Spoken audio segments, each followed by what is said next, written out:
नमस्कार साथियों, नमस्कार। कैसे हो आप सब? सबको बहुत बहुत प्यार भरा नमस्कार। उम्मीद है सभी लोग बहुत बढ़िया होंगे, शानदार होंगे, जबरदस्त होंगे भाई। फटाफट से सभी लोग आ जाइए। फटाफट से सभी लोग आ जाइए, क्लास की स्टार्टिंग हम कर रहे हैं। ठीक है, फटाफट से। Ashwini ji good evening, Prince Ram Ram, Vishal good evening, Jyotsna ji, Sharmishtha, Abhishek, Kaushal, Vasundhara, Mahendra, Awadh, Vishwakarma ji, Vivek, Jitu Verma ji, Neha ji, Kirti Maurya ji. ठीक है, सभी बच्चों को बहुत बहुत नमस्कार है, गुड इवनिंग है। चलिए, तो बेटा जैसा कि आपको ज्ञात है, कल से हमने अपनी इकोनॉमिक्स की स्टार्टिंग की है। और मैंने आपसे बोला है कि बेटा इकोनॉमिक्स क्या होता है। सीमित संसाधनों का असीमित इच्छाओं में वितरण अध्ययन ही क्या होता है, इकोनॉमिक्स होता है। लिमिटेड रिसोर्सेज का अनलिमिटेड डिजायर्स में डिस्ट्रीब्यूशन स्टडी ही क्या होता है बेटा, इकोनॉमिक्स। इकोनॉमिक्स जो वर्ड है वो ग्रीक लैंग्वेज के दो वर्ड से बना है। मेरा नाम जितेश शर्मा है। ठीक है, ग्रीक लैंग्वेज के दो वर्ड से बना है, ओकियो और नामिया। ओकियो का मीनिंग होता है बेटा डोमेस्टिक यानी कि घरेलू। ठीक है, और नामिया का मीनिंग होता है आपका प्रबंधन, मैनेजमेंट, यानी घर का प्रबंधन, घरेलू प्रबंधन, डोमेस्टिक मैनेजमेंट। घर में कितना पैसा आएगा, उस पैसे के हिसाब से हम इस महीने क्या क्या काम करेंगे, ये सब देखना इकोनॉमिक्स होता है। फिर मैंने आपसे बोला था कि माइक्रो एंड मैक्रो इकोनॉमिक्स की बात। उसके बाद माइक्रो यानी कि छोटे स्तर पर, मैक्रो यानी कि ब्रॉड लेवल पर, बड़े स्तर पर। ठीक है जी कुलदीप जी। उसके बाद हमने बात की थी बेटा कि इकोनॉमिक्स को जब किसी पर्टिकुलर रीजन पर, किसी स्पेसिफिक रीजन पर इम्प्लीमेंट कर दिया जाता है, लागू कर दिया जाता है। ठीक है, इस वजह से क्या कर दिया जाता है बच्चे, लागू कर दिया जाता है, तो इसे हम क्या कहते हैं। हाँ जी, इकोनॉमी अलग है कौशल भाई, मैंने इस पर कल बहुत विस्तार से चर्चा की है। आप पहली क्लास को देखिए कि इकोनॉमिक्स एक सैद्धांतिक रूप है। जैसे आप 12th class, 11th class, 10th class में बेटा पहले थ्योरी पढ़ते थे, फिर केमिस्ट्री या फिजिक्स की लैब में जाकर के टेस्ट करते थे, प्रैक्टिकल करते थे। तो सैद्धांतिक रूप जो होता है उसे अर्थशास्त्र कहते हैं, और जो व्यवहारिक रूप है, जो प्रैक्टिकल नॉलेज है, उसे अर्थव्यवस्था कहते हैं। जब इकोनॉमिक्स किसी क्षेत्र पर लागू होती है तो इसे वहां की क्या कहते हैं, अर्थव्यवस्था कहते हैं, अर्थव्यवस्था कहते हैं। गौरव जी, ये इन्फॉर्मेशन अभी मेरे पास नहीं है, वैसे आप एसएससी फाउंडेशन ज्वाइन कर सकते हो। ठीक है, उसमें आपको मिल जाएगा पूरा कंटेंट। चलिए, तो शुरुआत करते हैं। कल हम आ चुके थे टाइप्स ऑफ इकोनॉमी पर, और टाइप्स ऑफ इकोनॉमी हम कितने बेसिस पर देखते हैं बेटा, इसके तीन बेस हैं। तीन बेस यानी कि तीन आधार होते हैं। कितने आधार, तीन आधार। समझते चलना बातों को, मैंने आपसे कहा है बड़ी ही प्यार से, बड़े ही बेहतरीन तरीके से हम देखेंगे यहां पर। ठीक है, सबसे पहले पर मैं बात कर रहा हूं बेटा। सबसे पहला जो आधार होता है वो होता है आपका अंतरराष्ट्रीय व्यापार के आधार पर। अंतरराष्ट्रीय व्यापार के आधार पर, अंतरराष्ट्रीय व्यापार के आधार पर, अंतरराष्ट्रीय व्यापार के आधार पर। ठीक है, on the basis of international trade, on the basis of, on the basis of international trade. जो इकोनॉमिक्स का फोबिया आपके अंदर है उसे बिल्कुल भी भगा दिया जाएगा, ये याद रखना। On the basis of international trade. अब आपको इकोनॉमिक्स से डर नहीं लगेगा, खेलोगे आप इससे। इंटरनेशनल ट्रेड के बेसिस पर आप देखोगे बेटा, तो ये दो टाइप का होता है। कितने प्रकार का, दो प्रकार का इकोनॉमिक्स आपको, सॉरी, दो प्रकार की इकोनॉमी आपको नजर आएगी। एक वो होगी जिसे आप बोलते हो बंद अर्थव्यवस्था, बंद अर्थव्यवस्था। और दूसरी को आप क्या बोलते हो बच्चे, दूसरी को क्या बोलते हो, इसे इंग्लिश में क्या बोला जाता है, क्लोज्ड इकोनॉमी। और सेकंड वन होती है बच्चा लोग, सेकंड वन होती है आपकी खुली अर्थव्यवस्था, अर्थात ओपन इकोनॉमी। खुली अर्थव्यवस्था, खुली अर्थव्यवस्था बोले तो ओपन इकोनॉमी इसको बोला जाता है। क्या बोलते हैं, ओपन इकोनॉमी, ओपन इकोनॉमी इसको बोलते हैं। दो तरह की है ये, एक एक करके इन दोनों की मैं बात आपसे करने वाला हूं। बड़े प्यार से सुनना, बड़ी तसल्ली से सुनना। कॉपी पेन किसी की जरूरत नहीं पड़ने वाली है, बस आप देखते चलिए। सबसे पहले क्लोज्ड इकोनॉमी। बंद अर्थव्यवस्था, बंद अर्थव्यवस्था। बंद अर्थव्यवस्था को ऐसे समझो आप, जैसे किसी का घर बंद हो और उसके सारे मेंबर उसके अंदर ही रहते हो, कभी किसी ने उन्हें बाहर आते जाते ना देखा, यानी वो किसी से कोई मतलब नहीं रखते। जैसे मान लीजिए ये कोई देश है, ए नाम का कोई कंट्री है, ए नाम का कोई कंट्री है, इसने अपने चारों ओर क्या करा दी है, बाउंड्री। ये बाउंड्री पैक है, ये क्या है बेटा, बाउंड्री पैक। ये बाउंड्री पैक है, ऊंची ऊंची दीवारें बनवा दी हैं इसने अपने चारों ओर। कितने स्लाइड हो गए, ये पहला ही स्लाइड है, ठीक है। ऊंची ऊंची दीवारें इसने अपने चारों ओर बनवा दी हैं, ठीक है। ऊंची ऊंची दीवारें, घनी ऊंची दीवारें हैं। अब मुझे एक बात बताओ, क्या कोई व्यक्ति इसमें अंदर आ सकता है? क्या किसी व्यक्ति की इसमें एंट्री हो सकती है? जब दीवारें बना दी हैं आपने, दरवाजा एक भी बनाया ही नहीं, क्या कोई व्यक्ति बाहर जा सकता है? क्या कोई व्यक्ति बाहर जा सकता है? मुझे इतना बताओ, क्या कोई अंदर या बाहर जा सकता है बच्चे? नहीं जा सकता, क्योंकि दरवाजा नहीं है। एंट्री भी नहीं होगी, एंट्री भी नहीं होगी, और किसी का एग्जिट भी नहीं होगा, क्योंकि दरवाजा यहां पर नहीं है। मतलब क्या है बच्चे, कि आपका जो कंट्री है वो दूसरी कंट्री से कोई भी संबंध नहीं रखता। आपका जो कंट्री है वो किसी और कंट्री से कोई रिलेशन नहीं रखता, यानी कि अन्य देशों से, इस इकोनॉमी में अन्य देशों से कोई संबंध नहीं होता, कोई रिलेशन नहीं होता। संबंध यानी कि बेटा रिलेशन, संबंध को क्या कहते हैं, रिलेशन कहते हैं। कोई रिलेशन नहीं होता। जब कोई रिलेशन नहीं होता बेटा, तो मुझे बताओ, क्या यहां पर एक्सपोर्ट इंपोर्ट होगा? क्या यहां पर अदर कंट्रीज से एक्सपोर्ट इंपोर्ट होगा? जल्दी से बताइए। पेच हाई है वो हमेशा रहती है, ठीक है, ये एनर्जी लेवल है आपके भाई का, ठीक। तो मैंने आपसे कहा, क्या यहां पर एक्सपोर्ट इंपोर्ट होगा? मुझे इतना बताइए। जब दरवाजे लगा के बैठे हो, कोई अंदर बाहर नहीं आ सकता, क्या आयात निर्यात होगा? आप कहेंगे सर बिल्कुल नहीं होगा।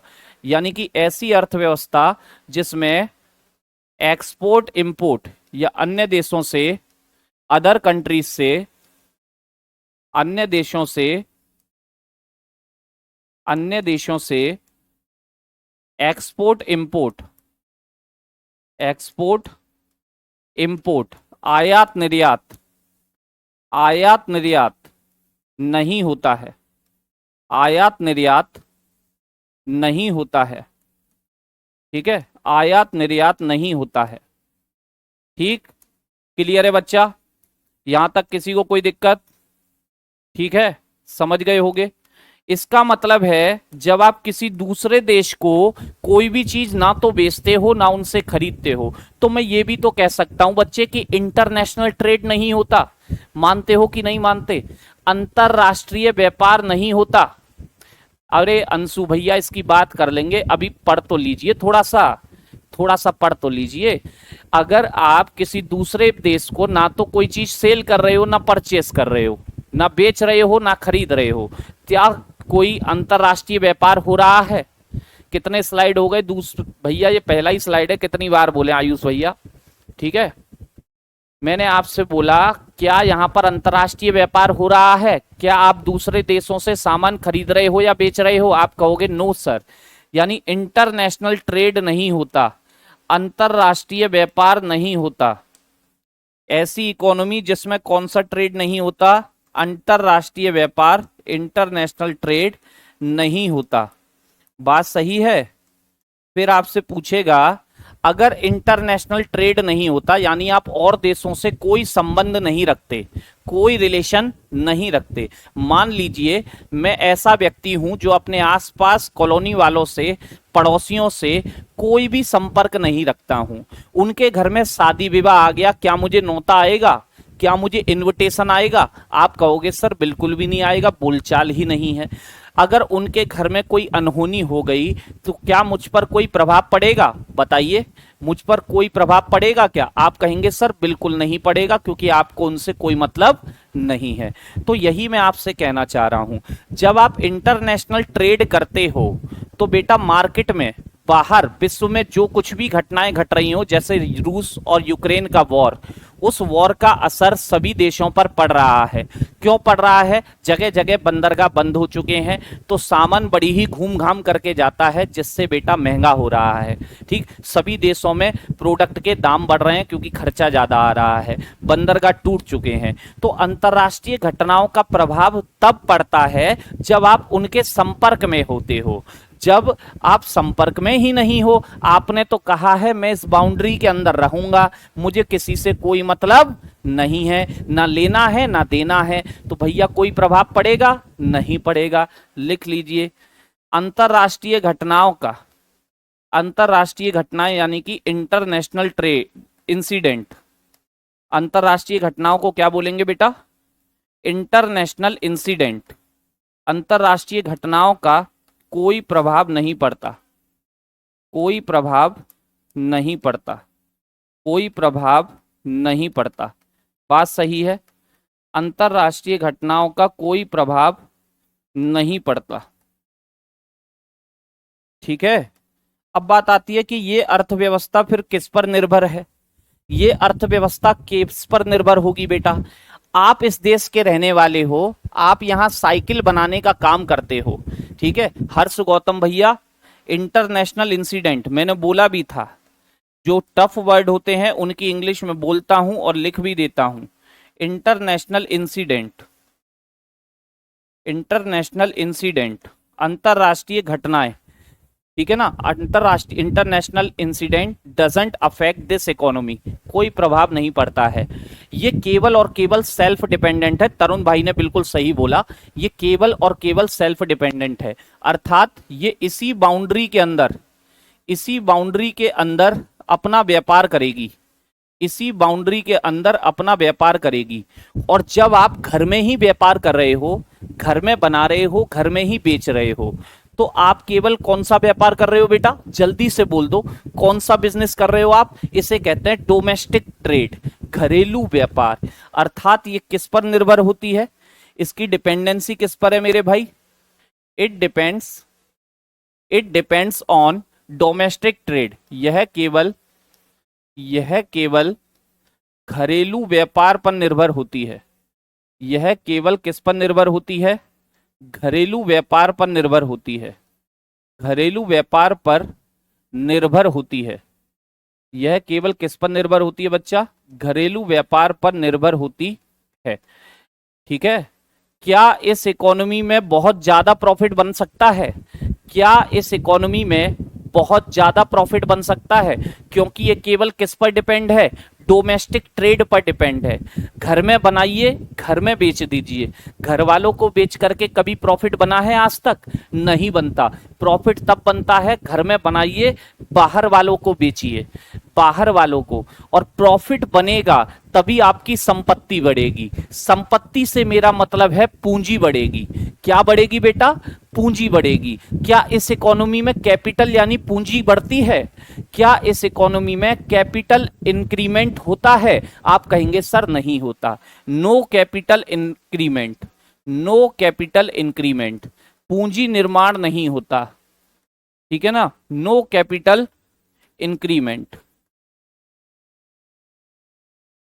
पूंजी निर्माण नहीं होता, पूंजी निर्माण नहीं होता। अब बात आती है सर कोई एग्जाम्पल, कोई एग्जाम्पल, कोई ऐसा देश जो इसे अपना के बैठा हो, जो इसे अपना के बैठा हो। तो आप मुझे बताओ, क्या कोई देश इसे खुद से अपनाना चाहेगा?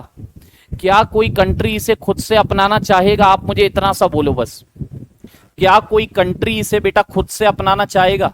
प्रॉफिट इसमें हो नहीं रहा है। प्रॉफिट तभी होता है, हर आदमी प्रॉफिट बनाने के लिए काम करता है बेटा, प्रॉफिट बनाने के लिए। यहां प्रॉफिट ही नहीं है, कोई अपनाना चाहेगा? नहीं, कोई नहीं। इसीलिए इस इकोनॉमी को क्या भी कहते हैं? Imaginary economy. इस इकोनॉमी को क्या भी कहते हैं बेटा?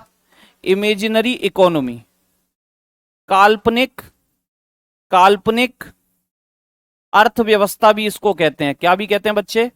काल्पनिक अर्थव्यवस्था। क्या भी इसको कहा जाता है? काल्पनिक अर्थव्यवस्था। केवल इसकी कल्पना कर सकते हो, सोच सकते हो, ठीक है ना। लेकिन अप्लाई करने में दम निकलती है, क्योंकि भैया यहां प्रॉफिट ही ना है, यहां प्रॉफिट ही नहीं है। गुड इवनिंग भैया सुधीर भाई। ठीक, अब मेरी एक बात सुनना बड़ी प्यारी सी। आप कह रहे हो सर इसे कोई देश नहीं अपनाएगा, लेकिन एक देश इसका फिर भी एग्जाम्पल है, वो अपनी हरकतों की वजह से है। क्योंकि बेटा वो डायलॉग मारता है, मैं बम बनाऊंगा, परमाणु बम बनाऊंगा और सबकी खोपड़िया पर फोड़ दूंगा। सबसे पहले यूएसए का नंबर लगाऊंगा। सबसे पहले किसका नंबर लगाऊंगा? यूएसए का। ठीक है, उस कंट्री का नाम आप लोग, अरे पाकिस्तान की इतनी औकात नहीं है कि वो अमेरिका से कह दे कि हम आप पे परमाणु बम फोड़ेंगे। ना भैया ना, पाकिस्तान की इतनी औकात ना है। पाकिस्तान तो बस दबे पांव से अपने काम करता है, चुपचाप ही चुपचाप। एक वो व्यक्ति है जो डोमिनोज का बर्गर है, डोमिनोज का बर्गर जैसी शकल है उसकी। ठीक है, नाम है उसका नॉर्थ कोरिया। कौन सा कोरिया बेटा? North Korea. Kim Jong, Kim Jong याद रखना, एग्जाम्पल, एग्जाम्पल है इसका किंग जोंग। ठीक है, यानी कि नॉर्थ कोरिया, नॉर्थ कोरिया। ठीक, नॉर्थ कोरिया ने भी इसको एक्सेप्ट नहीं किया, अपनाया नहीं है, उत्तरी कोरिया। लेकिन अपनी हरकतों की वजह से यूनाइटेड नेशन ने, संयुक्त राष्ट्र ने उस पर प्रतिबंध लगा रखे हैं कि भैया आप बहुत फालतू की बातें करते हो, इससे अच्छा है, आप तो मानोगे नहीं, लेकिन हम और देशों पर कहते हैं कि भैया इससे कोई व्यापार नहीं करेगा, इससे कोई भी व्यापार नहीं करेगा। ठीक है रवि भाई, इसलिए ये नॉर्थ कोरिया अपनी हरकतों की वजह से कैसा इकोनॉमी बना बैठा है, ये बना बैठा है बंद अर्थव्यवस्था। और इसके अलावा एक बड़ा ही खास, 1991 तक, 1991 तक Bharat, India till 1991, India till 1991, 1991 तक भारत भी कैसी अर्थव्यवस्था था बच्चे? 1991 तक भारत भी कैसी इकोनॉमी था? क्लोज्ड। आप कहोगे सर हैं, आज तो हम पांचवी बड़ी अर्थव्यवस्था हैं। मैं कहूंगा बेटा बहुत जल्दी हमने ग्रोथ स्टार्ट की है, लेकिन 1991 तक हम भी क्लोज्ड इकोनॉमी की तरह जी रहे थे, क्योंकि हम कुछ करते नहीं थे, कुछ करते नहीं थे, क्लोज्ड इकोनॉमी थे नहीं, लेकिन उसी की तरह जी रहे थे इनडायरेक्टली। हम केवल उस प्रोडक्ट को परचेस करते थे जो हमारे यहाँ नहीं होता था, जिसे कहते हैं पेट्रोलियम। पेट्रोलियम को परचेस करते थे। बाकी हमारा एक बड़ा भैया है, आज भी है, आप उसका नाम जानते हो, बहुत सपोर्टिव कंट्री है इंडिया का, जिसका नाम है रूस। रूस नाम का देश हमें हर समय हेल्प करता आया है, और जब तक बड़ा भैया छोटे पर हाथ रखे रहता है, जा बेटा तथास्तु, तब तक छोटे भाई की मौज होती है, छोटे भाई की मौज होती है। लेकिन आपको पता है, जिस दिन से घर में भाभी आई, जिस दिन से घर में भाभी आई, उस दिन से छोटे भाई की पॉकेट मनी धीरे धीरे कम होने लगती है। और गलती से भाभी से बड़े भाई का झगड़ा हो गया तो भैया फिर छोटे वाले को भूल ही जाता है और उसकी पॉकेट मनी क्लोज कर देता है। ठीक कुछ ऐसा ही भारत के साथ हुआ। ये जो आप रूस नाम का कंट्री सुनते हो, ये एक यूएसएसआर नाम का पूरा एक संगठन हुआ करता था, जिसमें 15-16 देश हुआ करते थे। ठीक है, USSR, union of Soviet socialist Republic. ठीक है, सोवियत संघ इसको बोलते थे। तो सोवियत संघ बड़ा भैया था हमारा, हर समय हमारी हेल्प करता था, पैसा वैसा देता था।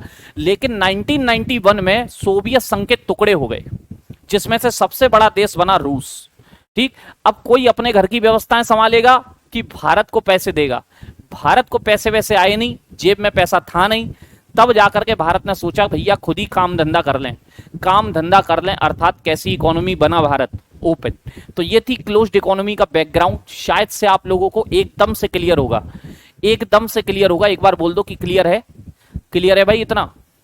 ठीक है, क्लोज्ड इकोनॉमी क्लियर है। अब ओपन इकोनॉमी ठीक इसकी अपोजिट होगी, ठीक इसकी अपोजिट। ठीक है, आइए, ओपन इकोनॉमी, खुली अर्थव्यवस्था।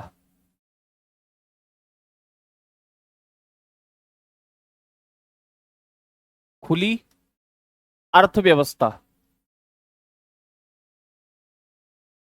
खुली अर्थव्यवस्था, खुली अर्थव्यवस्था को जरा देखिए। खुली अर्थव्यवस्था का मतलब है भैया, अब आपने अपने घर के चारों ओर बाउंड्री तो कराई है, लेकिन क्या लगवा लिया? एक दरवाजा, जिससे लोग बाहर भी जा सकें और बाहर वाले कहां भी आ सकें, अंदर। यहां पर क्या होगा? एंट्री भी होगी और एग्जिट भी होगा, एंट्री भी होगी और बेटा एग्जिट भी होगा। ठीक है, यानी कुल मिलाकर के आप अपने अन्य देशों से क्या बना रहे हो? संबंध। अभिषेक बाबू लास्ट में रिपीट कर देंगे, ठीक है।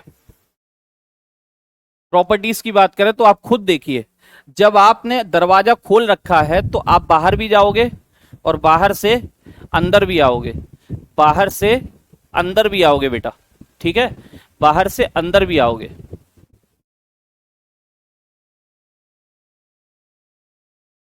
बाहर से कहां भी आओगे, अंदर भी आओगे, यानी कि अन्य देशों से रिलेशन होता है। इस इकोनॉमी में अन्य देशों से, अदर कंट्रीज से रिलेशन होता है, संबंध होता है, ठीक है भाई, रिलेशन या संबंध होता है, संबंध होता है, संबंध होता है।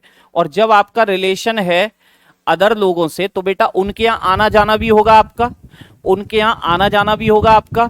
इसका मतलब है, इसका मतलब है कि यहां पर एक्सपोर्ट इंपोर्ट भी होगा अन्य देशों के साथ, अन्य देशों के साथ आयात निर्यात, अन्य देशों के साथ आयात निर्यात, यानी कि एक्सपोर्ट इंपोर्ट होता है। वहां नहीं होता था, यहां होता है, सब कुछ अपोजिट चलेगा। एक्सपोर्ट इंपोर्ट होता है, एक्सपोर्ट इंपोर्ट कर रहे हो आप, अदर कंट्रीज को एक्सपोर्ट इंपोर्ट कर रहे हो, इसका मतलब मैं ये भी तो कह सकता हूं कि आप इंटरनेशनल ट्रेड कर रहे हो। बात सही है कि नहीं बताइए? अंतरराष्ट्रीय व्यापार, इंटरनेशनल ट्रेड होता है, इंटरनेशनल ट्रेड होता है, ठीक। अगर अंतरराष्ट्रीय व्यापार हो रहा है मेरे लाल, अगर अंतरराष्ट्रीय व्यापार हो रहा है तो बाहर जो रूस यूक्रेन का जो वॉर हो रहा है उसका असर आप पर भी तो पड़ेगा। पड़ोसी के घर में शादी आई, आना जाना है तो आप भी बड़े खुश हो जाओगे, ए दावत आ गई, छोड़ूंगा नहीं गाजर के हलवे को, तो उस पर तो अटैक करना है, ठीक है। अगर पड़ोसी की कोई अनहोनी हो गई तो आप भी उसके दुख में शामिल होगे, यानी कि इंटरनेशनल इंसिडेंट का यहां पर प्रभाव पड़ता है। इंटरनेशनल इंसिडेंट का, इंटरनेशनल इंसिडेंट का, इंटरनेशनल इंसिडेंट का प्रभाव पड़ता है। इंटरनेशनल इंसिडेंट का मतलब है बेटा अंतरराष्ट्रीय घटनाएं, अंतरराष्ट्रीय घटनाएं, अंतरराष्ट्रीय घटनाएं, ठीक है बच्चे। अब यहां पर आपको दोनों मौके हैं, दोनों मौके। मान लीजिए आप धूप बत्ती बनाते हो, या आप क्या करते हो बेटा, या आप क्या करते हो, आपका काम है, आपके घर में मान लीजिए काम होता है कि आपके घर में झाड़ू बनती है, क्या बनती है, झाड़ू, या पेन बनता है, पेन, जो भी प्रोडक्ट आपके पास बनता है, आप चाहो, आप चाहो तो इस बाउंड्री के अंदर बेचो, इस बाउंड्री के अंदर बेचो, ठीक है, या आप चाहो तो इस बाउंड्री के कहां बेचो, बाहर बेचो। यानी कि इस अर्थव्यवस्था में दोनों व्यापार हो रहे हैं, घरेलू भी हो रहा है, इंटरनेशनल भी हो रहा है, घरेलू भी हो रहा है, इंटरनेशनल भी हो रहा है। बात सही है? कौन सा रवि भाई, जल्दी से बोलिए, ठीक है। घरेलू व्यापार भी हो रहा है, इंटरनेशनल भी हो रहा है, यानी दोनों पर डिपेंड होती है। It depends on, it depends on, it depends on domestic, domestic as well as, as well as international trade, as well as international trade, international trade, ठीक है, इंटरनेशनल ट्रेड। यह घरेलू तथा अंतरराष्ट्रीय, यह घरेलू तथा अंतरराष्ट्रीय दोनों व्यापार पर निर्भर होती है। घरेलू तथा अंतरराष्ट्रीय दोनों व्यापार पर, दोनों व्यापार पर निर्भर होती है, दोनों व्यापार पर निर्भर होती है, निर्भर होती है, ठीक है कि नहीं मेरे भाई? जल्दी से बोलो, इतनी बात क्लियर है? इतनी बात क्लियर है, ठीक। इसका मतलब भारत मिश्रित है, शिखा जी बहुत बढ़िया, ठीक है, बहुत बढ़िया बच्चे। तो इतनी बात में किसी को कोई दिक्कत? यदि ओनली वन इंपोर्ट हो तो उस इकोनॉमी को क्या कहें बेटा? दीप्ति यादव, क्या बजवा दूं ताली? खरीदते रहोगे, खरीदते रहोगे, खरीदते रहोगे, ऐसी कोई अर्थव्यवस्था नहीं है। ऐसी कोई अर्थव्यवस्था नहीं। कब तक खरीद पाओगे? खरीदने के लिए धन होता है, पैसा चाहिए होता है। कहाँ से लाओगे? पैसा तभी बनेगा जब एक्सपोर्ट भी होता होगा बच्चे। वाह, ठीक है। तो ये बात है, आपकी दोनों पर डिपेंड है ये। इसके बाद सोच के देखो कि आप दोनों व्यापार कर पा रहे हो, तो बेटा प्रॉफिट कैसा बनेगा? प्रॉफिट कैसा बनेगा? बहुत ज्यादा बनेगा। आप तेजी से ग्रोथ करोगे, आपकी जीडीपी बहुत तेजी से बढ़ेगी, आपके पास कैपिटल ग्रोथ होगा, आपके पास पूंजी निर्माण होगा। इस इकोनॉमी में क्या होता है बच्चे? पूंजी निर्माण होता है, कैपिटल इंक्रीमेंट होता है, ठीक है ना? पूंजी निर्माण होता है, पूंजी निर्माण होता है, capital increment is found, capital increment is found, capital increment is found, ठीक है भाई। पूंजी निर्माण यहां आपको देखने को मिलेगा। हर कंट्री इसका एग्जाम्पल है, हर कंट्री बच्चे इसका एग्जाम्पल है। इसका मतलब है यही है आपकी रियल इकोनॉमी, वास्तविक अर्थव्यवस्था। वास्तविक अर्थव्यवस्था, इसी को क्या कहते हैं बच्चे? वास्तविक अर्थव्यवस्था कहते हैं। क्या कहते हैं? वास्तविक अर्थव्यवस्था, ठीक। क्योंकि भाई कोई व्यक्ति नहीं चाहता हम क्लोज रहें, हर व्यक्ति चाहता है मैं समाज में उठूं बैठूं, एक दूसरे के आऊं जाऊं, एक दूसरे के दुख के में और खुशी में शामिल हूं, ठीक। डॉलर महंगी क्यों है? डॉलर इसलिए महंगी है रवि भैया क्योंकि उनका जीडीपी बहुत आगे है, उनका जीडीपी बहुत आगे है। आज अमेरिका दुनिया की सबसे बड़ी अर्थव्यवस्था है, भारत जैसे 10 देशों को खिलाने की क्षमता रखता है अमेरिका। तो बेटा उसकी करेंसी पे आप ज्यादा बिलीव करोगे या भारत की करेंसी पे ज्यादा बिलीव करोगे? आप मुझे बताओ रवि राजस्थानी जी।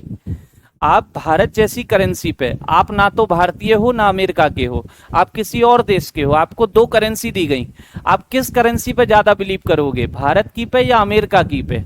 भारत की अर्थव्यवस्था यहां है तो अमेरिका की यहां है, ठीक है। भारत की यहां है तो अमेरिका की यहां है। आप कहोगे भारत तो डूब सकता है, अमेरिका को डूबने में समय लगेगा, यूएसए पर ज्यादा बिलीव करेंगे, इसलिए यूएसए की करेंसी में लेन देन ज्यादा होता है, इसलिए उसकी वैल्यूशन ज्यादा है, इसलिए उसकी वैल्यूशन ज्यादा है, ठीक है। ओके, ठीक। तो ये है रियल इकोनॉमी। एग्जाम्पल आपको चाहिए बच्चे? एग्जाम्पल आपको चाहिए तो आप लिख सकते हो नॉर्थ कोरिया को छोड़कर, क्योंकि ये अपनी हरकतों की वजह से क्लोज्ड इकोनॉमी बन बैठा है। नॉर्थ कोरिया को छोड़कर सभी देश, नॉर्थ कोरिया को छोड़कर सभी देश, नॉर्थ कोरिया को छोड़कर सभी देश, नॉर्थ कोरिया को छोड़कर बच्चे सभी देश, ठीक है भाई। ये है आपकी अर्थव्यवस्था की बात ओपन वाली की। मेरा नाम लीजिए जानकी जी, इतने नाम के लिए परेशान ना हुआ कीजिए, पढ़ने आए हो पढ़ाई किया कीजिए, ठीक है, पढ़ाई किया कीजिए, ठीक। इराक क्यों नहीं? इराक बेटा जब तक पेट्रोलियम वगैरह है तब तक ये मौज कर रहे हैं, इनकी अर्थव्यवस्था इतनी ज्यादा नहीं है, इनसे आगे तो हम चल रहे हैं, ठीक है, इनसे आगे तो हम चल रहे हैं, ठीक। इराक वगैरह से अगर ये जो अरबियन कंट्रीज हैं इनसे पेट्रोलियम का विकल्प जब भी हमें मिला ना, ये कंट्री बर्बाद हो जाएंगे, क्योंकि काम धंधा तो करते नहीं है। शेख वगैरह आपने देखा होगा, ये तो बस या तो पैंथर पाल लेते हैं या लॉइन पाल लेते हैं और मौज में कट रही है इनका जीवन। जिस दिन पेट्रोलियम का विकल्प आया ये बर्बाद हुए, ये बर्बाद हुए, ठीक है। बांग्लादेश का रुपया, अरे वो तो हमारे सामने यार, बच्चे देख कंट्रीज की बात कर रहे हो आप, ठीक। सबसे ज्यादा वैल्यू किस देश की करेंसी की है? बेटा वैल्यूशन में तो आप देख सकते हो जिसकी जीडीपी हाई है उसकी करेंसी की वैल्यू है, ठीक है। लेकिन करेंसी आप जानते हो यूरो डॉलर से भी आगे चल रहा है, यूरो डॉलर से भी आगे चल रहा है, लेकिन डॉलर में ज्यादातर कंट्रियों का बिलीव है, यूरो में कम है। क्यों बिलीव है? बिलीव इसलिए ज्यादा क्योंकि बेटा आप जानते हो अर्थव्यवस्था सबसे बड़ी है, ठीक। पाकिस्तान तो छोड़ ही दो, वो तो किसी दिन क्या ही कहें, बर्बादी की कगार पे खड़ा हुआ है। तो ये थी आपकी ओपन एंड क्लोज इकोनॉमी। अब हम दूसरे बेस पर देख रहे हैं। दूसरा बेस क्या था बेटा? On the basis of ownership of resources, on the basis of ownership of resources, on the basis of ownership of resources, on the basis of ownership of resources, संसाधनों के, ओनरशिप का मतलब होता है बेटा मालिक, संसाधनों के स्वामित्व के आधार पर, संसाधनों के स्वामित्व के आधार पर, स्वामित्व के आधार पर अर्थव्यवस्था, संसाधनों के स्वामित्व के आधार पर अर्थव्यवस्था। संसाधन मैंने आपको पढ़ाया है, संसाधन मैंने आपको पढ़ाया है, ठीक है, जिनसे आप अपनी डिजायर्स यानी कि इच्छाओं को पूरा करते हो, जिनसे आप किसको पूरा करते हो, अपनी इच्छाओं को, अपनी डिजायर्स को, ठीक है। तो संसाधनों का स्वामी, स्वामी यानी कि ओनर अर्थात मालिक, कि रिसोर्सेस का मालिक कौन होगा, और रिसोर्सेस के मालिक दो लोग बन सकते हैं, या तो प्राइवेट सेक्टर या गवर्नमेंट सेक्टर या दोनों, या प्राइवेट सेक्टर या गवर्नमेंट सेक्टर या दोनों। तो तीन तरह की इकोनॉमी यहां पर आने वाली है। कितने टाइप मिलेंगे आपको इकोनॉमी के? यहां तीन टाइप मिलेंगे इकोनॉमी के। पहले नाम दिखा रहा हूं, फिर एक एक करके इनकी बातें करेंगे।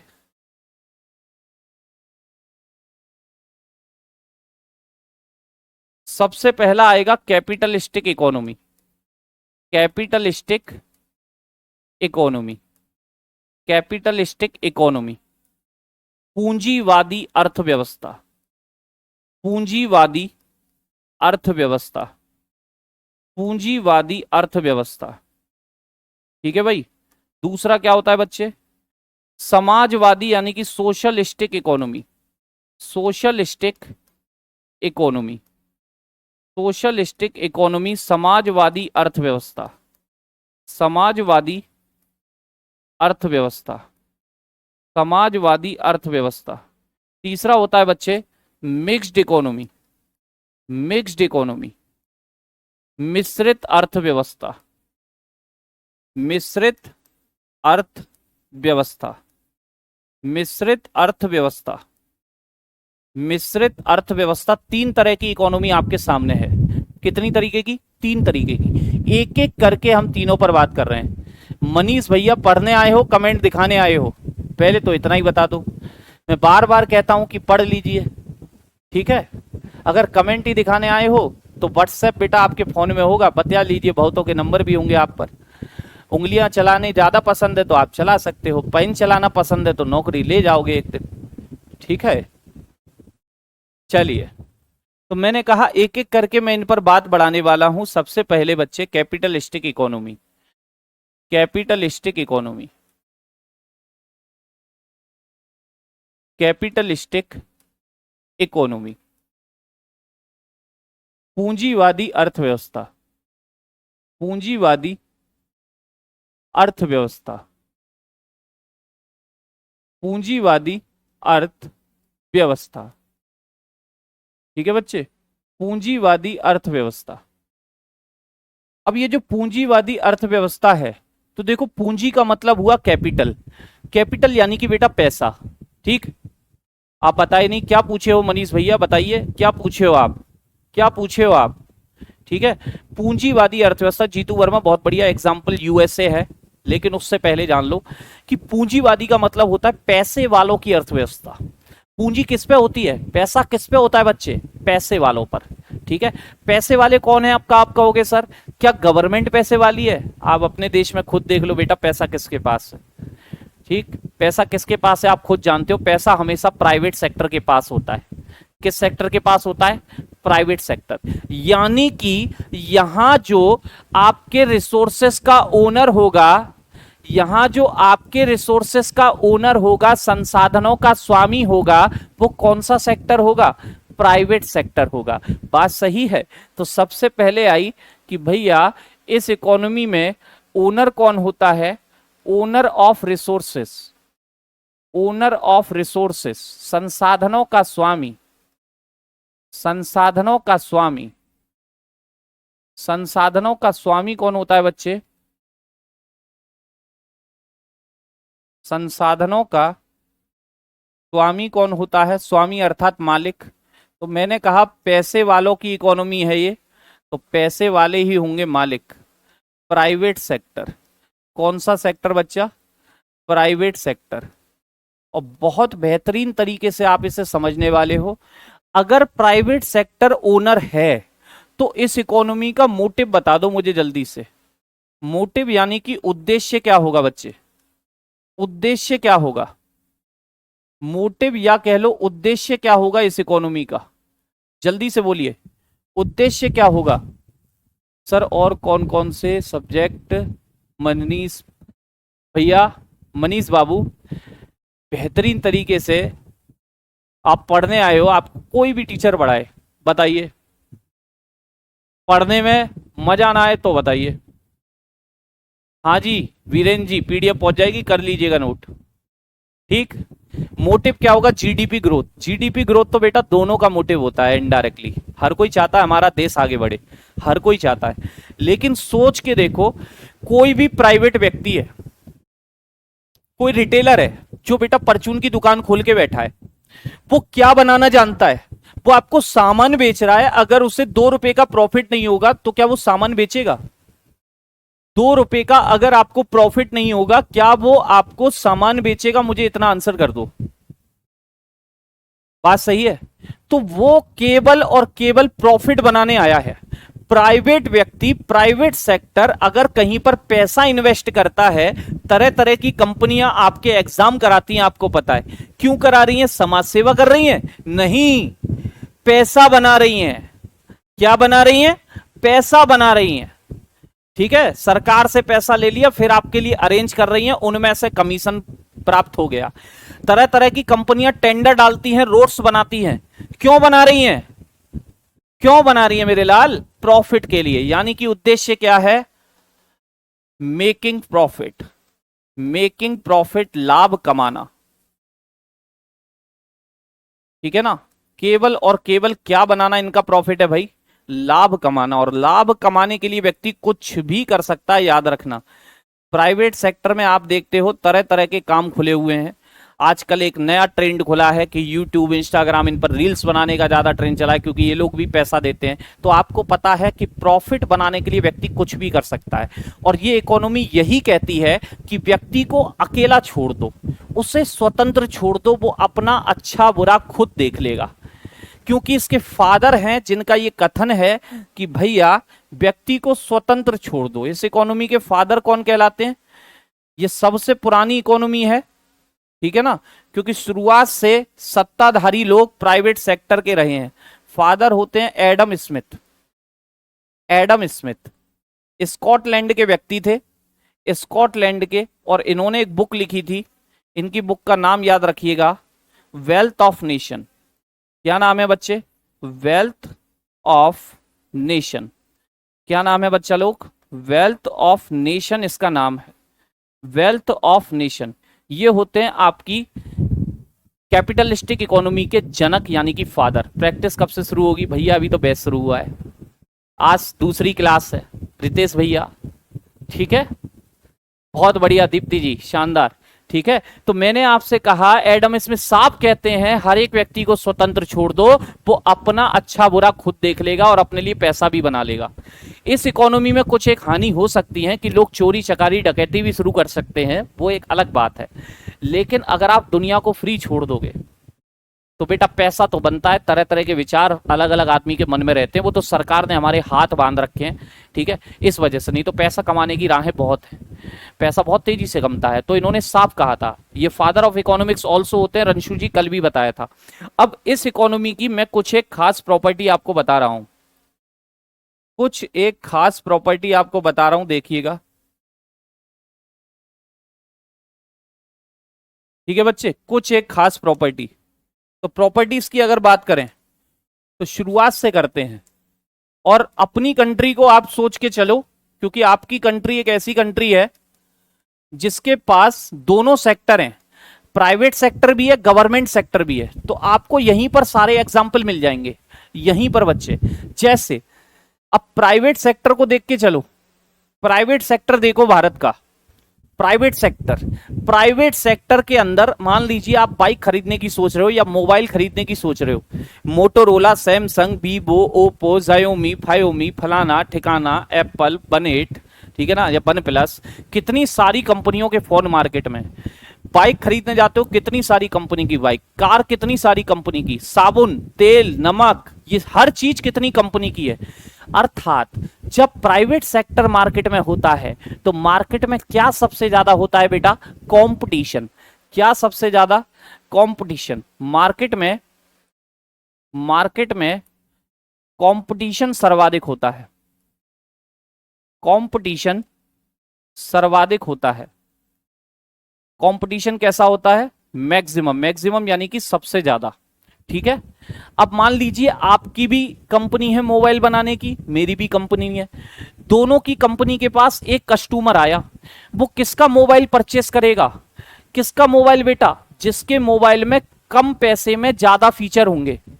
कम पैसे में कैसे फीचर होंगे, ज्यादा फीचर होंगे, कम पैसे में ज्यादा फीचर। तो हर एक व्यक्ति पर डे यही सोचता रहता है कि मैं क्या नया दूं कि कंज्यूमर यानी कि खरीदने वाला मेरे सामान को ही परचेस करे, मेरे सामान को ही खरीदे। यानी कि इस अर्थव्यवस्था में आविष्कार सबसे ज्यादा होते हैं कि नया जितना ज्यादा देंगे उतना ही ज्यादा सामान बिकेगा। कंपटीशन को हिंदी में प्रतियोगिता कहते हैं आरुष भैया, हिंदी, ठीक है, याद रखिए। इस इकोनॉमी में क्या सबसे ज्यादा होता है, आपका इन्वेंशन। इन्वेंशन को हिंदी में कहते हैं बच्चा आविष्कार। किस इकोनॉमी में आविष्कार सबसे ज्यादा होते हैं, तो याद रखिएगा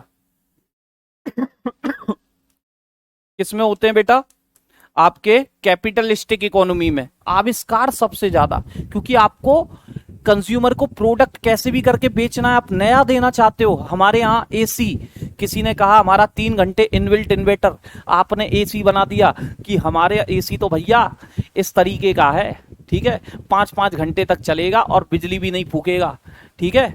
ऐसे ही बेटा ये आप टूथपेस्ट देख सकते हो, मान लीजिए टूथपेस्ट है, टूथपेस्ट आपने कहा कि भैया हमारा कोलगेट कर लीजिए, हमारे कोलगेट से दांत मजबूत होते हैं। एक बाबा आया, उसने कहा ना भैया ये मृदा को खाओ, सॉइल को खाओ, मिट्टी को खाओ, इससे आपके दांत और ज्यादा साफ होंगे, दंत कांति। एक बाबा आया, उसने कहा इस टूथपेस्ट को करो, दुनिया आपके पास आ जाती है, सब आपके पास आ जाएंगे, क्लोज अप, क्लोज अप। ये क्या है, ये सब क्या है, आप कुछ नया देना चाहते हो मार्केट में, इन्वेंशन सबसे ज्यादा कर रहे हो, ठीक है। इसके अलावा बच्चे और क्या होता है, तो बेटा आप किसी प्राइवेट कंपनी में लगोगे, जितना ज्यादा काम करोगे, मेहनत से करोगे, उतनी जल्दी प्रमोशन पाओगे, इंसेंटिव वगैरह बढ़िया बनता है, ठीक है। यानी कि ज्यादा कार्य को ज्यादा लाभ, more profit for more work, more profit for more work, ज्यादा कार्य को ज्यादा लाभ या अधिक कार्य को अधिक लाभ। जितना काम करोगे उतना ज्यादा पैसा मिलेगा, अधिक कार्य को अधिक लाभ। क्या सरकारी में ऐसा होता है, सरकारी नौकरी लग गई, पूरे दिन काम करो तो भी तनख्वाह उतनी आनी है, ठीक, 2-4 घंटे बाद भागाओ तो भी उतनी आनी है, ठीक है, क्लियर। तो ये है, आपके टूथपेस्ट में नमक होगा, किसी के में हल्दी मिर्च और कुछ होगा, ठीक है, धनिया वगैरह। तो मैंने आपसे कहा कि more profit for more work.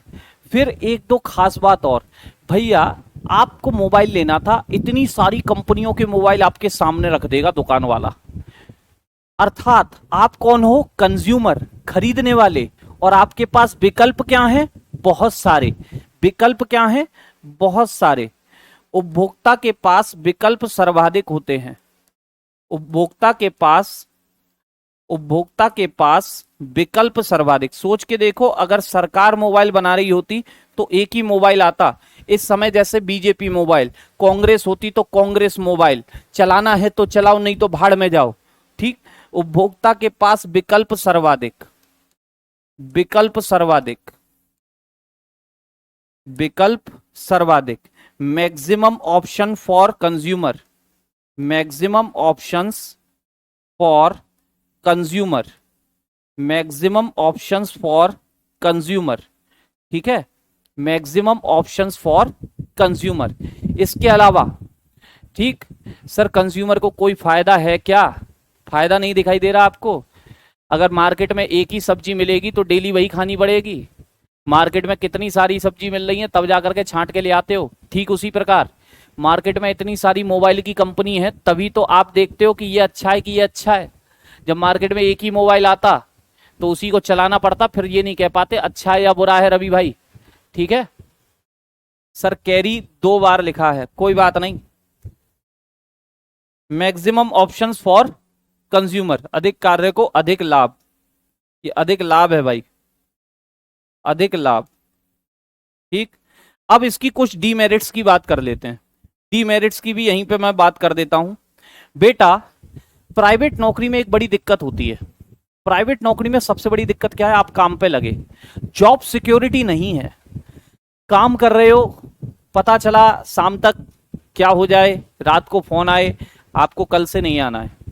होता है, आपने कहा 5-7 दिन की छुट्टी पे जा रहा हूं, सीधा धमकी आई मैनेजर से, ठीक है भैया चले जाओ, परमानेंट छुट्टी पे चले जाओ, आपकी जगह हम किसी और को लगा लेंगे। ये सबसे बड़ा डीमेरिट है। यानी कि आप हायर तो हो जाते हो, हायर माने होता है काम पर लगाना, और फायर माने होता है काम से हटाना। तुरंत हायर एंड फायर चलता रहता है यहाँ पे। इस पॉलिसी को कहते हैं हायर एंड फायर पॉलिसी मिलती है। हायर एंड फायर, काम पर लगाना और काम से हटाने की नीति मिलती है। हायर एंड फायर पॉलिसी मिलती है। ठीक, परमानेंट जॉब सिक्योरिटी आपके पास नहीं होगी कि लग गए तो लग गए, सरकारी दामाद बन गए तो वहां तो दामाद हो, यहां कभी भी आपको हटाया जा सकता है। और एक बात बेटा सोच के देखो, सरकार ने एक टेंडर निकाला, एक रोड बनना था, उस रोड की कीमत थी बच्चे 5 करोड़ रुपया। सरकार ने कहा कि हमें 5 करोड़ से कम में कौन रोड बना के देगा, ओपन टेंडर खोल दिया। अब जो पैसे वाले लोग होंगे वो टेंडर डालेंगे कि हम 4 करोड़ में देंगे। एक व्यक्ति ने सबसे कम डाला 3.5 करोड़ में बना के दे दूंगा, सरकार ने उसको टेंडर दे दिया। अब वो 3.5 करोड़ में रोड बना के देगा सरकार को, उस 3.5 करोड़ में खुद भी बचाएगा 50-60 लाख, 1 करोड़ रुपया। तो कुल मिलाकर के बच्चे पहले काम करने के लिए पैसा लगाना पड़ता है, तब जाकर के पैसा बनाया जाता है। जब तक प्राइवेट सेक्टर में पैसा कमाने के लिए पैसा नहीं होगा तो कभी पैसा कमा नहीं सकते हो आप लोग, कभी पैसा नहीं कमा पाओगे, याद रखना, ये बात दिमाग में बैठा लो। सरकार ओपन मौका देती है सबको, लेकिन सरकार को ये गौर करना चाहिए कि टेंडर जो डालने आएंगे वो पैसे वाले होंगे, और वो पैसा बना के, पैसा लगा के और पैसा बना के जाएंगे। ठीक, गरीब बेचारा कल भी लेबर कर रहा था, गरीब आज भी लेबर करेगा, गरीब कल भी लेबर करता रहेगा। अर्थात पैसे वाले और पैसे वाले हो रहे हैं, गरीब और गरीब हो रहा है। ये किस अर्थव्यवस्था की सबसे बड़ी दिक्कत है? पूंजीवादी। ठीक है, अमीर और गरीब के बीच सर्वाधिक अंतर होता है। अमीर और गरीब के बीच, अमीर और गरीब के बीच सर्वाधिक अंतर होता है, सर्वाधिक अंतर, maximum gap between riches and poor, maximum gap, maximum gap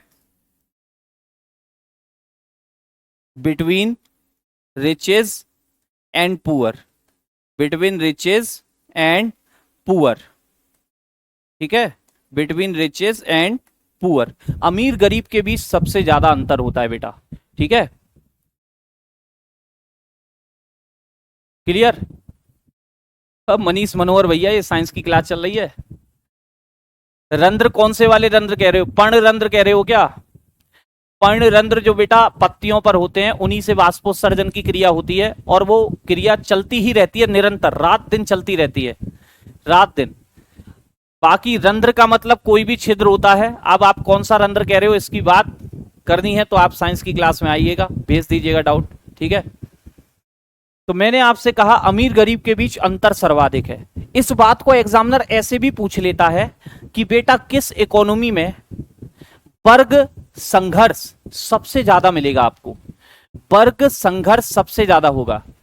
वर्ग संघर्ष, वर्ग संघर्ष का मतलब होता है ग्रुप आपस में डिस्प्यूट, ये डिस्प्यूट बिटवीन ग्रुप सबसे ज्यादा आपको कहां दिखाई देगा? तो खुद सोचिए कि ऐसी इकोनॉमी में 2 ही क्लास होती हैं, प्राइवेट सेक्टर की इकोनॉमी में 2 ही क्लास होती हैं, या तो अपर क्लास या लोअर क्लास, मिडिल क्लास नहीं होती यहां पर। अपर क्लास वो होगी जो पैसे वाले लोग हैं, लोअर क्लास वो होगी जो बेटा उनके यहां पे लेबर कर रहे हैं, लेबर, मजदूरी, मेहनत। ठीक है। और इनके बीच में एक वर्ग समूह का डिफरेंस होता है, दोनों एक दूसरे से जलन महसूस करते हैं। गरीबों को लगता है हमारा शोषण हो रहा है, बात सही है। क्यों? क्योंकि आय में असमानता है, पैसे वाले बहुत पैसा बना रहे हैं और गरीब रोटी खाने का भी मोहताज है इस अर्थव्यवस्था में। एक और खास बात बता रहा हूं, एक और खास बात नोट कीजिएगा इस अर्थव्यवस्था की, कि बेटा संसाधनों का दोहन सर्वाधिक होता है। संसाधनों का दोहन सर्वाधिक, संसाधनों का दोहन सर्वाधिक, ठीक है। मतलब क्या है? Maximum wastage of resources, maximum wastage of resources, maximum wastage of resources, maximum wastage of resources. आप कहोगे सर मतलब? मैं कहूंगा बच्चे मतलब इतना सा है, आपके हाथ में मोबाइल है, मेरे हाथ में मोबाइल है, लगभग 20 साल से ऊपर के हर व्यक्ति के हाथ में मोबाइल है, अब तो बच्चों के हाथों में भी मोबाइल है। लेकिन आप किसी भी दुकान पर जाइए, मोबाइल भरा पड़ा है दुकानों पर, हर एक दुकान पर। और आज भी मोबाइल कंपनियां मोबाइल बनाती जा रही हैं, मोबाइल बनाती जा रही हैं। बेटा कहां बेचोगे इतने मोबाइल? फिर कहते हो इस माल को वापस कर दो, इसके पार्ट्स किसी और में डाल देंगे, फिर दूसरा प्रोडक्ट लॉन्च कर देंगे। ये वेस्टेज है। बाइक लगभग हर एक व्यक्ति के पास आज बाइक मिल जाती है, लेकिन बाइक कंपनियां आज भी बाइक बनाना जारी हैं। सभी बाइक शोरूमों में बाइकें खड़ी हुई हैं, कहां ले जाओगे? फिर माल को वापस बुलाते हो कि इसका इंजन इसमें डाल दो, इसे थोड़ा मॉडिफाई कर दो, फिर मार्केट में उतार दो। ये सब क्या कर रहे हो? वेस्टेज कर रहे हो। घर पे टूथपेस्ट आता है, एक ही टूथपेस्ट तो यूज करते हैं सभी लोग, पापा मम्मी बहन भैया सब एक ही से करते हैं। ऐसा तो नहीं है कि मम्मी कहती हो मैं मिट्टी खाऊंगी मेरे लिए दंत कांति लाओ, पापा कहते हो नहीं मुझे तो वो चाहिए, मेरे नमक की आयोडीन की कमी है, सॉल्ट होना चाहिए, मेरे पेप्सोडेंट लाओ। ठीक है। एक ने कहा नहीं भैया हमें बबूल प्यारा है, बबूल लाओ। एक ने कहा नहीं भैया मुझे तो मेरी दुनिया सब लोग पास पास चाहिए, क्लोजअप लाओ। ऐसा तो नहीं कहते हैं ना। एक ही टूथपेस्ट आता है घर में, तो बाकी टूथपेस्ट जो दुकान वाले पर भरे पड़े हैं और जो कंपनियां बनाई चली जा रही हैं, उस माल का क्या होगा? उस माल का क्या होगा? क्या सारा का सारा बिक जाएगा? क्या सारा का सारा यूज हो जाएगा? तो बेटा वेस्टेज ज्यादा होता है। क्या ज्यादा होता है? वेस्टेज। और इसी इकोनॉमी को याद रखना, इसी इकोनॉमी को क्या भी कहते हैं बेटा?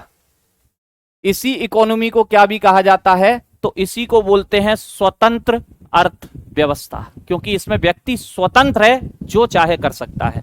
बताइए यहां तक कोई दिक्कत है किसी को? यहां तक कोई दिक्कत है? एग्जाम्पल लिखना हो तो यूएसए लिख लेना बच्चे। एग्जाम्पल लिखना हो तो सबसे बढ़िया है यूएसए। यूएसए इसीलिए इतनी तेजी से ग्रोथ कर रहा है वो, लेकिन शोषण बहुत ज्यादा हो रहा है लोगों का। ठीक, बताइए कोई दिक्कत यहां तक? इससे आगे की बात मैं कल करूंगा क्योंकि समय हो चुका है। ठीक है। इसी तरीके से बेहतरीन तरीके से चलने वाले हैं, कोई दिक्कत किसी भी तरीके से मैं आने नहीं दूंगा इकोनॉमिक्स के अंदर। इस बात का बिलीव करना, ठीक है, इस बात का बिलीव करना। बिल्कुल बोल सकते हो शिखा जी। ठीक, चलिए सभी को नमस्कार, सभी को बहुत बहुत प्यार, लव यू ऑल। खुश रहिए, आगे बढ़िए, पढ़ते रहिए बच्चा लोग।